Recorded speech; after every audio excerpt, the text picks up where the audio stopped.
শুভ দুপুর প্রিয় দর্শক, আপনাদের সকলকে সাদর আমন্ত্রণ জানাচ্ছি চ্যানেলের পর্দায় আপনাদেরই পছন্দের আয়োজন ফ্রেশ প্রিমিয়ামটি তারকা কথনের আজকের পর্বে। দর্শক, চলছে ভালোবাসার মাস এবং ভালোবাসা আসলে সার্বজনীন। আমরা ভালোবাসতে ভালোবাসি, ভালোবাসা পেতে ভালোবাসি এবং ভালোবাসা নিয়ে গল্প করতেও ভালোবাসি এবং একই সাথে কাজও থাকে আমাদের আড্ডায়। আজকে আমরা তারকা কথনের সেটে যাদেরকে আমন্ত্রণ জানিয়েছি তারা একে অপরের সাথে অবশ্যই ভালোবাসার বন্ধনে আবদ্ধ এবং একই সাথে কর্মব্যস্ত জীবনে তারাও ছুটে চলেছেন আপন গতিতে। আজকে আমাদের সঙ্গে রয়েছেন তরুণ প্রজন্মের ভীষণ পছন্দের দুজন মানুষ এবং যাদের কাজ আমরা দেখি বিভিন্ন সময় বিভিন্ন জায়গায়, কখনো বিজ্ঞাপনে, কখনো ব্র্যান্ড প্রমোশনে, আবার কখনো আমরা নাটকেও দেখেছি। তাদের মধ্যে একজনকে আমরা দুজনের সাথে আজকে ভীষণ আড্ডা দিব। পরিচিত হয়ে নেই শুরুতেই। আজকে আমাদের সঙ্গে রয়েছেন আমাদের এই প্রজন্মের জনপ্রিয় একজন অভিনয় শিল্পী এবং মডেল শাশ্বত দত্ত, এবং আমাদের সঙ্গে রয়েছেন আমাদের আরও একজন ভীষণ পছন্দের ব্র্যান্ড প্রমোটার আমরা যাকে বলতে পারি, সুপ্রিয়া ঘোষ। আপনাদের দুজনকেই স্বাগত তারকা কথনের সেটে। কেমন আছেন আপনারা? ভালো আছি, আপনি কেমন আছেন? আমিও ভালো আছি। সুপ্রিয়া ঘোষ কেমন আছেন? খুব ভালো আছি আপু, আপনি কেমন আছেন? ভালো আছি। আশা করছি আপনাদের সঙ্গে ভালো আড্ডা হবে। দুজনকেই সুন্দর লাগছে, ম্যাচিং ম্যাচিং কাপড় পরে এসেছেন এবং দুদিন আগেই ভালোবাসা দিবস ছিল। কেমন কাটলো ভালোবাসা দিবস? ভালোবাসা দিবস আসলে বিয়ের আগে একরকম ছিল, খুব ক্রেজ ছিল, কিন্তু বিয়ের পরে আসলে একটু উদযাপনের ভঙ্গিটা বদল হয়েছে। এখন আসলে যেহেতু এবার একটু মোটামুটি ছুটি ছিল, তো এইবারে ভালোবাসা দিবসটা একটু ঘুমিয়েই কাটিয়েছি। আচ্ছা, তাহলে বিয়ের আগের ভালোবাসা দিবসটা কেমন ছিল? বিয়ের আগে তো আসলে আমাদের খুব এক্সাইটমেন্ট থাকতো যে হচ্ছে এই দিনে কি করব না করব, তো দিন শেষ আসলে কিছুই করা হতো না, কারণ সব জায়গায় এত ভিড় থাকতো যে সব জায়গায় আসলে পাবলিক প্লেসে যাওয়াটা খুব ডিফিকাল্ট ছিল। পরিকল্পনার মধ্যেই ভালোবাসা দিবসটা ছিল, কিন্তু এখন আসলে ভালোবাসা দিবসটা বেশি সংসারে বা পরিবারের সবাইকে নিয়ে কিভাবে উদযাপন করব এভাবেই কাটে। ধরনটা পাল্টেছে উদযাপনের। ভালো। সেক্ষেত্রে সুপ্রিয়া ঘোষ কি বলবেন, উপহার কি পেয়েছেন ভালোবাসা দিবসে? আমার কাছে ওই উপহারগুলো অত ম্যাটার করে না। উইশ করা বা হচ্ছে একটু কোথাও খেতে যাওয়া, এগুলোই এনাফ। আশা করছি আপনাদের এবারের ভালোবাসা দিবসটি ভালো কেটেছে এবং পরবর্তীগুলোও ভালো কাটবে।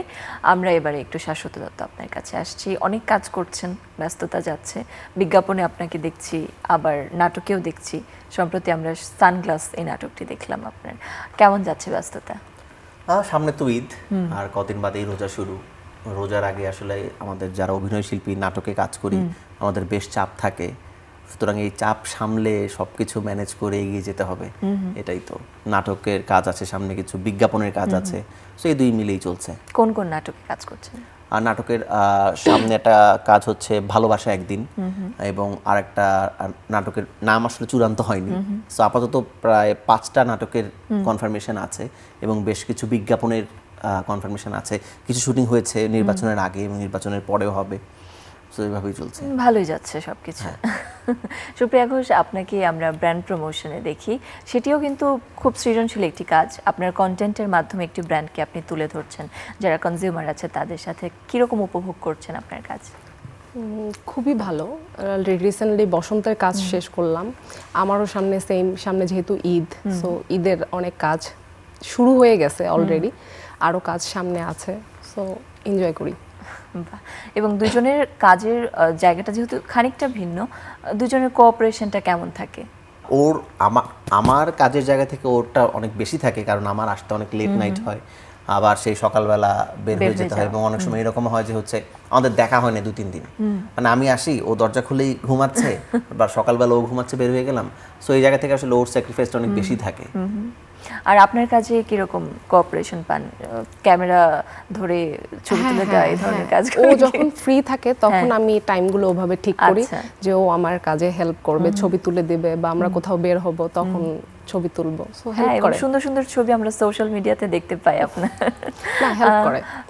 শাশ্বত দত্ত, আপনি তো ইতোমধ্যে অনেক গুণী যারা আর্টিস্ট রয়েছেন তাদের সঙ্গে কাজ করেছেন, মোশাররফ করিমের সাথে কাজ করেছেন, আরও অনেকের সঙ্গে কাজ করেছেন, এবং কাজ করতে করতে কিন্তু শেখার জায়গাটা অনেক বেশি বিস্তৃত হয়, শিখতে পারা যায় অনেক কিছু যারা গুণী, যারা সিনিয়র তাদের কাছ থেকে। কি শিখলেন আসলে অভিনয়টা? আসলে মোশাররফ করিম ভাইয়ের সাথে অভিজ্ঞতা যদি বলি, আমরা চক্কর 302 সিনেমায় আমরা একসাথে প্রায় 18 দিন শুটিং করেছি। আমার কাছে মনে হয়েছে যে এটা একটা আসলে চলমান অভিনয়ের স্কুল। সো ওনার শিক্ষাটা আসলে একদিনে আমি ইমপ্লিমেন্ট করে বলতে পারবো না বা নোট ডাউন করে বলতে পারবো না যে আমি এই শিখেছি। মানে এত কিছু, এবং শুধু অভিনয় না, এবং পারিপার্শ্বিক জীবনে চলার পথে অনেক অভিজ্ঞতা। সো একটা টোটাল আসলে একটা প্যাকেজ। এবং শুধু মোশাররফ করিম ভাই না, আবুল হায়াত স্যারের সাথে আমি বেশ কিছু নাটক করেছি, তার কাছ থেকেও অনেক কিছু শিখেছি, ডলি জহুর ম্যাম। সো সবার কাছ থেকে আসলে সবার বিভিন্ন রকমের শিক্ষা যে আমার জীবনের পথ চলায় কাজে লাগছে। দারুণ। এবং আশা করছি এই শেখাগুলিকে আপনি আপনার কাজের মাধ্যমে ফুটিয়ে তুলতে পারবেন দর্শকদের মাঝে। এবারে একটু আসি ব্র্যান্ড প্রমোশনের জায়গাটায়। পরিকল্পনা কি এমনই ছিল যে আমি আসলে এই সেক্টরটাকে বেছে নিব আমার পেশার জায়গাটা হিসেবে? না, পরিকল্পনাটা কিভাবে এরকম আসা ছিল। হলো এদিকে? পেজগুলো আসলে আমাকে মেসেজ করলো যে এরকম প্রোডাক্ট পাঠাতে চায়। তো তারপর আমি আসলে আমার মাধ্যমে, আমি আসলে নিজেও জানতাম না আমি এগুলো পারি। সো আমি আসলে তারপর নিজের মাধ্যমে আমার ক্রিয়েটিভিটি বা আমার চিন্তা ভাবনা দিয়ে ওই প্রোডাক্ট বা ওই জিনিসটাকে প্রমোট করার ট্রাই করলাম। তারপর দেখি মানুষজন পছন্দ করতেছে, এইভাবেই আসলে সামনে এগিয়ে যাওয়া। বাহ। এবং আপনি সামনে এগিয়ে যেতে থাকুন, আরও বড় বড় ব্র্যান্ডের সাথে আপনার কোলাবোরেশন হোক। শাশ্বত দত্ত, আপনার কাছে ফিরে আসছে। আমরা দেখেছি এই যে বিভিন্ন ধরনের লুকে নিজেকে রিপ্রেজেন্ট করা, আমরা দেখেছি 4টা লুকে আপনি একটা বিজ্ঞাপনে কাজ করেছেন, এরকম অভিজ্ঞতা আপনার আছে। এই যে বিভিন্নভাবে নিজেকে দর্শকদের কাছ থেকে তুলে ধরা, দর্শকদের সামনে আসা, এটা আসলে কতটুকু চ্যালেঞ্জিং মনে হয়? আমার কাছে মনে হয় যে বিভিন্ন লুকে দর্শকদের কাছে আসা এবং দর্শকরা এই লুকটাকে যে গ্রহণ করে, ভালোবাসে, বিভিন্ন টেক্সট দেয়, কমেন্টে লেখে, এটাই আসলে অভিনেতার সার্থকতা। কারণ আপনি যদি সবসময় একঘেয়েমি কাজই করেন একটা নির্দিষ্ট প্যাটার্নে, একটা নির্দিষ্ট লুকে, তাহলে আমার মনে হয় যে একজন অভিনেতার যে অভিনয়ের ক্ষুধা সেটা পরিপূর্ণ হয় না। ভার্সেটাইল ব্যাপারটা আসলে দরকার, এবং সেটার খোঁজেই আমরা অভিনেতাটা থাকি। ভালো গল্প, ভালো চরিত্র, ভালো নির্মাণ। আসলে একটা নাটক বলি, বিজ্ঞাপন বলি, সিনেমা বলি, টিম ওয়ার্ক। আসলে সবাই যদি একসাথে সঠিক বুননটা দেয় তাহলেই একটা পরিপূর্ণ মালা হয়। হ্যাঁ হ্যাঁ, এবং সেখান থেকেই দর্শকরা তখন সাড়া দেয়। সুপ্রিয়া ঘোষ, দর্শকদের সাড়া কেমন পাচ্ছেন? আপনার যারা অডিয়েন্স রয়েছেন, আপনার যারা কাজগুলি দেখছেন, যে ব্র্যান্ডগুলিকে আপনারা তুলে ধরছেন সোশ্যাল হ্যান্ডেলগুলিতে, সেখানে খুবই ভালো, খুবই ভালো, খুবই ভালো। আমি জানি না, দর্শক আমাকে খুব পজিটিভলি নেয়। আমার কমেন্ট বক্সে আমি কখনো পাইনি কোনো খারাপ কথা বলে বা কোনো কিছু, খুবই পজিটিভলি নেয়। এবং সোশ্যাল মিডিয়া তো খুবই ওপেন একটা প্ল্যাটফর্ম, এখানে যে কেউ যা কিছু লিখতে পারে, যা কিছু বলতে পারে। একটা ছোট কমেন্ট আমাদেরকে আমরা খুশি হয়ে যেতে পারি, আবার আমাদের একটু আপসেটও করে দেয়। এরকম কোনো অভিজ্ঞতা আছে? সেটা ভালো হতে পারে, খারাপও হতে পারে। ভালো কমেন্ট যারা করে তারা খারাপ কমেন্ট করতে পারে। সো আমি বেশি খুশিও হই না এই ব্যাপারটাতে, আবার কেউ খারাপ কমেন্ট করলে খুব গায়েও লাগে না আমার। সো আমি ওই জায়গাটাই রাখি। হ্যাঁ। আচ্ছা, তো পরিবার থেকে কি রকম সাপোর্ট পাচ্ছেন বা একদম শুরু থেকে? খুবই ভালো, ফুল ফ্রিডম নিয়েই আমি আমার যা মন চায় আমি সেটা করতে পারি। আচ্ছা, এইখানে আমার একটু জানতে ইচ্ছে করছে, আপনি অভিনয় করছেন, আপু ব্র্যান্ড প্রমোশনে আছেন, আপনাদের কি এই ক্যারিয়ারের থ্রুতেই পরিচয়, নাকি আসলে কিভাবে পরিচয়টা হয়েছে? না, আমাদের তো আসলে প্রেম থেকে পরিণয়। আচ্ছা, হ্যাঁ, সো ফেসবুকের মাধ্যমে পরিচয়, ফেসবুক থেকেই কথা বলা, তারপর বন্ধুত্ব, সেখান থেকে পরে পারিবারিকভাবে বিয়ের সিদ্ধান্ত। আচ্ছা, ফেসবুক তাহলে অনেক কিছু আমাদেরকে দিচ্ছে জীবনে। হ্যাঁ, সো পুরো ক্রেডিটটাই যাচ্ছে আমাদের সম্পর্কের মার্ক জুকারবার্গ। আচ্ছা, এবারে আবারও একটু কাজে আসি। আপনার অনেকগুলি ঈদের নাটকে হয়তো আপনাকে দেখবো আমরা, এবং নিজের অনেকগুলি কাজও করেছেন।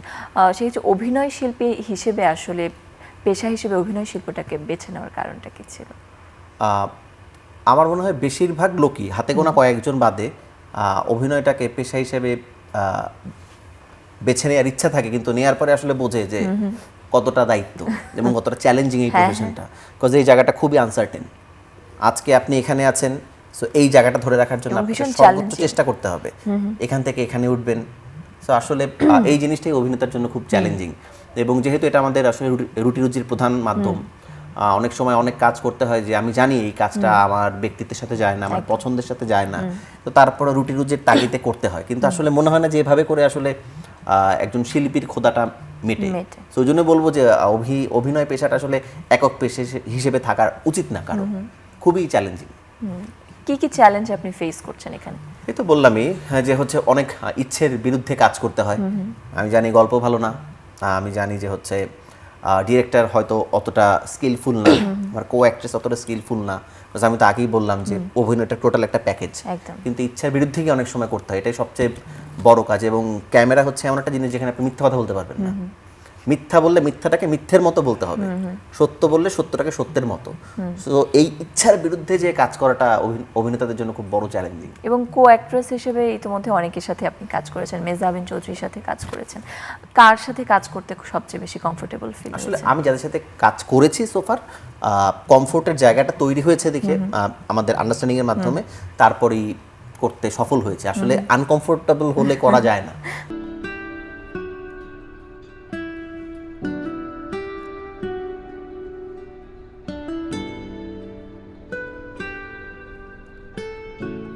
নাস্তা খাওয়া শেষ, এখন চোরের মতো পালিয়ে যাচ্ছিলেন? পালিয়ে গেলাম কই? আমি কি চোর নাকি? এই যে পালিয়ে যাচ্ছিলেন। দেখ নি তো, তুই তপুর বোন। তপু দেখতে লাল টকটকে আপেলের মতো, আর তুই কয়লার মতো কালো, কাকের মতো কা কা করিস। একটু শান্তভাবে কথা বলা যায় না?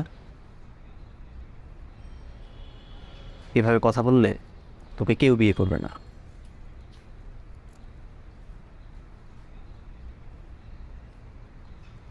আচ্ছা, এবারে আবারও একটু সুপ্রিয়া ঘোষ আপনার কাছে আসছি। এরপরে আসলে পরিকল্পনাটা কি এইখানেই কি, যেরকম ভাইয়া বললেন যে অভিনয় শিল্পী যারা তাদের শুধুমাত্র এই পেশাটাকেই ধরে রেখে আগানো উচিত না, সাথে আরও কিছু করা উচিত, আপনার কি এরকম কোনো পরিকল্পনা আছে কিনা?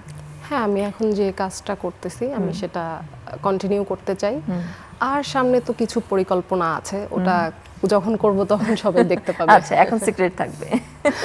ওকে, একটু যদি অভিনয়ের বাইরে বিজ্ঞাপনের কথাটাই আসি, সেক্ষেত্রে অনেকগুলি বিজ্ঞাপনেই আমরা দেখেছি আপনাকে, এবং বিজ্ঞাপনটা তো এটার সাথে অনেক কিছু জড়িত থাকে। সেই ক্ষেত্রে বিজ্ঞাপনের এতগুলি কাজ আপনার রয়েছে, বিজ্ঞাপনে প্রথম যখন নিজেকে দেখলেন তখন কি মনে হয়েছিল? আমার আসলে মানে এটা সৌভাগ্যক্রমে বলবো না দুর্ভাগ্য জানি না, আমার নাটকের সংখ্যার চেয়ে বিজ্ঞাপনের সংখ্যা বেশি। হ্যাঁ হ্যাঁ, এবং আমাকে বেশিরভাগ সেই ধরনের বিজ্ঞাপনে ডাকা হয় যেটা একটু অভিনয় নির্ভর। হ্যাঁ হ্যাঁ, আর নইলে তো আসলে এই শরীর নিয়ে আসলে করাটা খুব ডিফিকাল্ট, যেহেতু একটু এখন ওয়েট গেইন করেছি। হ্যাঁ। সো আমার আসলে শুরু ছিল বিজ্ঞাপন থেকেই। 2009 সালে প্রথমে আমি আসলে ব্যাকগ্রাউন্ড আর্টিস্ট হিসেবে শুরু করি বিজ্ঞাপনে কাজ করা। তারপর থেকে আজ পর্যন্ত বিজ্ঞাপনের প্রতি আমার একটা আলাদা ভালোবাসা, যেহেতু আমার অভিনয় শুরুটা ওখান থেকে, বিজ্ঞাপন থেকে। বিজ্ঞাপনের ডাকটা পেলেন কার মাধ্যমে প্রথম? আমি প্রথমে ছিলাম হচ্ছে একজন কাস্টিং ডিরেক্টরের অ্যাসিস্ট্যান্ট।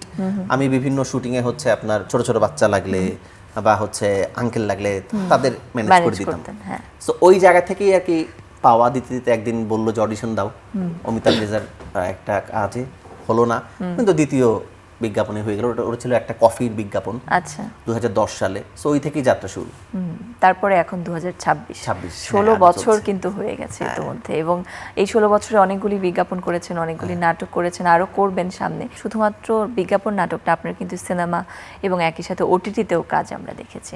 সেক্ষেত্রে সিনেমা এবং ওটিটিতে কাজের অভিজ্ঞতা কেমন? সিনেমা, ওটিটি এবং বিজ্ঞাপন, আসলে এই তিনটা জায়গার কাজের অভিজ্ঞতা অনেকটা একরকম। আচ্ছা, কারণ হচ্ছে এখানে অনেক যথেষ্ট পূর্ব প্রস্তুতি নেওয়া যায়, এবং হচ্ছে এখানে খুব গুছানো টিম থাকে, ধরে ধরে কাজটা করা যায়। কিন্তু নাটকে আসলে আমাদের সীমাবদ্ধতা অনেক, সীমাবদ্ধতা, স্বল্প বাজেট, স্বল্প সময়। তো এই জন্য নাটকটা অনেক চ্যালেঞ্জিং, কিন্তু আসলে নাটক থেকে শেখা যায়। কাজ আপনার যখন দেয়ালে পিঠ থেকে যাবে তখনই আপনার বেস্ট আউটপুটটা বের হবে। সো ওই জায়গা থেকে নাটক থেকেও আমি শিখছি। এবং ওটিটি, আমি যদি বলেন সবচেয়ে স্বাচ্ছন্দ্য বোধ করি কোন জায়গায়, সেটা বিজ্ঞাপন, ওটিটি বা ফিল্মে। কিন্তু আমি আসলে সব মাধ্যমেই কাজ করতে চাই, কোনো একটা নির্দিষ্ট মাধ্যমে নিজেকে বন্দি করতে চাই না। এবং এভাবে কিন্তু নিজেকে এক্সপ্লোর করার জায়গাটা অনেক বেশি ওপেন আপ হয়। এই যে এতগুলি চরিত্রে নিজেকে তুলে ধরেছেন, কোন চরিত্রটাকে নিজেকে আত্মস্থ করতে সবচেয়ে বেশি কঠিন মনে হয়েছিল? আমি এখন পর্যন্ত ওই ধরনের চ্যালেঞ্জিং চরিত্র বা আমি যেই ধরনের চরিত্র স্বপ্ন দেখি, প্রত্যেক অভিনেতার তো একটা স্বপ্ন থাকে যে এই ধরনের চরিত্রে কাজ করব, আমি সেই চরিত্র এখনো পাইনি। আচ্ছা, তো স্বপ্ন দেখার ক্ষেত্রে কিন্তু কিছু মানুষ থাকে যাদেরকে আমরা অনুসরণ করতে চাই বা আইডল হিসেবে ধরে নিই। এক্ষেত্রে আপনার আইডল আসলে কে? আমার অভিনয়ের আইডল মোশাররফ করিম ভাই। আচ্ছা, একদম আমি ছোটবেলা থেকেই মানে কৈশোর বয়স থেকেই তার অনেক বড় ভক্ত, এবং 2013-14 দিকে তার একটা ছবি আমার ফেসবুকে কভার পিকেও ছিল। বাহ, আমি তাকে আসলে আইডল মানি। সেক্ষেত্রে আপনি একটু আগে স্বপ্নের চরিত্রের কথা বলছেন, কী ধরনের কাজে আসলে আপনি নিজেকে দেখতে পছন্দ করবেন বা ফুটিয়ে তুলতে পছন্দ সেটা করবেন? খুব চ্যালেঞ্জিং একটা কাজ হবে এবং সেই কাজটা সেই চরিত্রটা আমি আসলে এখন বলতে যাচ্ছি না। আচ্ছা। দর্শকরা যদি কখনো করতে পারি তখন হয়তো আমি বলবো যে এটাই ছিল আমার সেই স্বপ্নের চরিত্র। আচ্ছা, আমরা আইডলের কথা শুনছিলাম। সুপ্রিয়া ঘোষ ব্র্যান্ড প্রমোশনেও কিন্তু অনেক স্ট্যাবলিশড হয়েছেন, অনেক জনপ্রিয় হয়েছেন বর্তমানে সোশ্যাল মিডিয়াতে আমরা দেখি। সেক্ষেত্রে ব্র্যান্ড প্রমোশনে আপনার কাকে বেশি ফলো করা হয় বা ওইভাবে নিজেকে ফুটিয়ে তুলতে চান? না, কাউকে ওইভাবে ফলো করতে ইচ্ছে করে না, বা ফলো করার মতো আমি ওরকম কাউকে পাইনি। আমি আমার মতো করেই করতে চাই, মানে নিজের একটা স্বতন্ত্র নিজের মতো করে জায়গাটা করতে চাই। রাখতে চান। আচ্ছা, শাশ্বত দত্ত, আপনি সিনেমা এবং নাটকে যখন ওটিটিতে যখন কাজ করেছেন, সিনেমাতে আসলে কাজের যেই আপনার চরিত্রটা ছিল সেটা কেমন ছিল একটু যদি বলতেন। আমি চক্কর 302 একটা পূর্ণদৈর্ঘ্য সিনেমা ছিল, ওখানে সরকারি অর্থায়নের সিনেমা ছিল, পাশাপাশি কো প্রডিউসার ছিল আদনান আল রাজীব ভাই, সানিয়াত ভাই, এবং সেই জায়গায় কাজের অভিজ্ঞতা খুবই ভালো ছিল। আমাদের ডিরেক্টর ছিল শরফ আহমেদ জীবন ভাই, এবং আমরা কাজটা করার আগে যথেষ্ট পূর্ব পরিকল্পনা করেছি, টিম ওয়ার্ক ছিল, চরিত্রটা কীরকম হবে, আমাদের আলাদা লুক টেস্ট হয়েছে এবং আলাদা রিহার্সাল হয়েছে, মোশাররফ করিম ভাই ছিল। সো এটা একটা অসাধারণ অভিজ্ঞতা এবং একটা আমার লাইফ টাইম একটা এক্সপিরিয়েন্স এটা। আর ওটিটির কথা যদি আসে, ওটিটি তো অনেক অন্যরকমভাবে সবগুলি সাজানো হয়। ওটিটিতে আপনার ওটিটি আমি এখন পর্যন্ত কাজল আরিফিন অমি ভাইয়ের অসময় করেছি ওয়েব ফিল্ম, আর হচ্ছে মিজানুর রহমান আরিয়ানের পুনর্মিলনে। সো এই দুটো কাজের অভিজ্ঞতা আমার খুবই ভালো ছিল। এর দুজনেই খুব গুণী নির্মাতা এবং দুই জায়গায় চরিত্রটা আমার দুই রকম ছিল।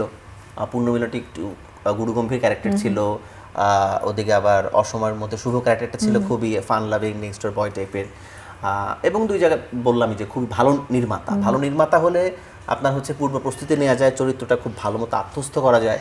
তো এই জায়গা থেকে আমি ওটিটি এবং ফিল্মে খুব ভালো এক্সপিরিয়েন্স গেইন করেছি। বিশেষ করে পুনর্মিলনের কথা যদি বলি, সেটা কিন্তু খুব জনপ্রিয় হয়েছিল সেই সময়টা। আমরা তাসনিয়া ফারিন সহ সিয়াম আহমেদ তাদেরকে দেখেছি সেখানে কাজ করতে, এবং খুব সুন্দর একটা ফ্যামিলি বন্ডিংটাকে তুলে ধরা হয়েছিল। ভালো অভিজ্ঞতা হচ্ছে আপনার। একই সাথে কিন্তু এখানে সিনিয়রদের একটা ব্লেসিং থাকে। সেক্ষেত্রে অনেকে দেখা যায় সিনিয়র যারা আর্টিস্ট রয়েছেন তারা কাজগুলি শেয়ার করেন বা হয়তো ইনবক্সে ভালো কিছু কথা লিখেন। এগুলো কিন্তু অনেক বেশি ইন্সপায়ার করে আমাদেরকে, এগুলো অনেক বড় একটা প্রাপ্তিও হয়ে ওঠে। সেক্ষেত্রে এরকম কাদের কাছ থেকে আপনি ভালো কিছু মেসেজ পেয়েছেন? আমি এইরকম ভালো মেসেজ ডিরেক্টরের কাছ থেকে পেয়েছি, আচ্ছা। কিন্তু অভিনেতাদের কাছ থেকে বা অভিনেত্রীর কাছ থেকে এখনো পাইনি। আচ্ছা। সত্যি কথা যেটা। আশা করছি আপনি পাবেন এবং কাজের মাধ্যমে আপনি নিজেকে প্রমাণ করবেন। আবারও একটু সুপ্রিয়া ঘোষ আপনার কাছেই আসছি। অনেক কাজ নিয়ে গল্প হলে এবার একটু আপনাদের দুজনের প্রসঙ্গে চলে আসে। দুজনের যেহেতু একসাথে এখন থাকা হচ্ছে, প্রেমের সম্পর্কটা একরকম, বিবাহিত জীবনের সম্পর্ক কেমিস্ট্রিটা ভিন্ন রকম। দুজনের কেমিস্ট্রিটা নিয়ে যদি বলতে চান, শাশ্বত দত্তের কোন গুণটা আপনার বেশি পছন্দ? ও অনেক কেয়ারিং, কেয়ারিং। আচ্ছা, অনেক কেয়ারিং, অনেক রেসপন্সিবল সব কিছুর প্রতি, আর অনেক অনেস্ট। আচ্ছা, বিশ্বাসটা আছে তার মানে বোঝা যাচ্ছে। আর সুপ্রিয়া ঘোষের কোন গুণটি আপনার অনেক ভালো লাগে? ওর সবচেয়ে বড় যেটা কি, ও হচ্ছে খুব দায়িত্ববান এবং ও হয়তো আপনি সবসময় খুব আপনার খেয়াল করবে না যে এটা কি ওটা, কিন্তু আসলে টু দ্য পয়েন্টে আপনার যখন কোনো প্রবলেমে পড়তে যাবেন সেই জায়গা থেকেও আপনাকে উত্তরণ করে নিয়ে আসবে।